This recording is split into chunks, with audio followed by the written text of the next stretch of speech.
ये रिश्ते की तंद जिल्लै जुड़दी बचपन को लेइयै जवानी तक वो रिश्ते की तंद जिल्लै बजदी जंदी तो इन्ना गै प्यार आपू बिच बधदा जंदा। पर जिल्लै एक ध्यो गी एक घर का कदम चुक्कियै दूए घर जाना, सौरे घर जाना, वो रिश्ते की तंद जिहड़ी एक जगह टुटनी दूई जगह जुड़नी, बड़ा डाढा दुख हुंदा ध्यो गी जिल्लै अपना मायके छड्डियै ते सौरे घर जाना पैंदा। एक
उमर पुराने वेले च ते कुड़ियां की बड़ा किश हुंदा हा।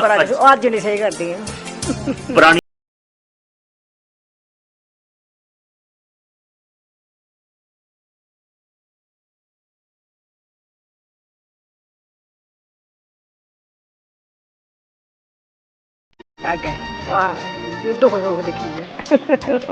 आपू नहीं मारदियां अगले कोला मरवांदियां।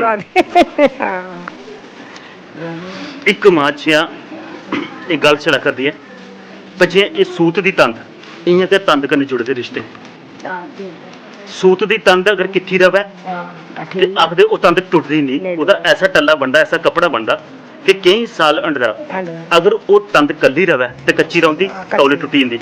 क्या अज जेहड़ा परिवार दे विच अस दिखने इक्कल सोख लोकें दे विच सवा आई दा, कल्ले कल्ले रौहना चाहिए जां ओह तंद जोड़नी चाहिए? तंद जोड़नी गै चाहिदी है, कल्ले कल्ले ते दुख गै हुंदा है, टब्बरा च सुख गै हुंदा।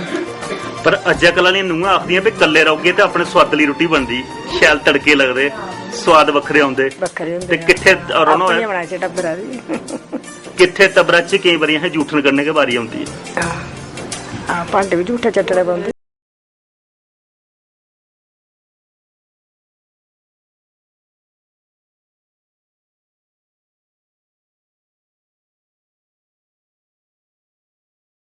कूड़े दे होंदे उनेंगी रिश्तें की कदर ही एक दूए की किन्ना प्यार मुहब्बत देना, किन्नी इज्जत मान करना। अज पढ़ी लिखी दियां और बाकी पढ़ाइयां ते होआ दियां पर नैतिक गुण जेहड़े न उनकी कमी होआ करदी, मती उच्च शिक्षा प्राप्त करा करदियां पर जेहड़े असली बड्डे ने मान इज्जत करना ओहदी कमी रवा करदी। ये आखना चाहते हो भी वो की कमी रवा करदी है, की रवा करदी है कि अपनी मर्जी का चलाना, कोई सब काम अपनी मर्जी का करने का, फिर उत्थे ही रह जंदा पिछे, अपनी मर्जी खुद मुख्तियारी वो पिछे करा कर। हाँ, जी दोस्तों गल सच्ची अस बड़े बारी जिक्र करना है कि अज की पीढ़ी जिहड़ी है वो चाहती है कि सानू खुद मुख्तियारी मिले, अपने रंग ढंग कन्नै सानू लाने की मिले, अपने रंग ढंग कन्नै खाने की मिले, कुसा दी रोक टोक नहीं होए ते तां ओह घर सुखी रह सकदा। पर मुश्किल उन्हें बजुर्गें की हुंदा जिंदियां ततलियां जीभां दंदे थल्ला नहीं रौंदियां। बड़े बारी अस भी समझाते रौंने भाई जे कोई दंद भज्जी भी जान ओह बरेसा दे उमरी उपर हुंदे ते दंदाल चढ़ाई लैनी, उस ततड़ी जीभा ही अंदर खाई लेना, की शैतान है सब तो बड़ी जीभ है। जे जीभ दंदे थल्ले रहो तो घर सुखी बसदा रहो।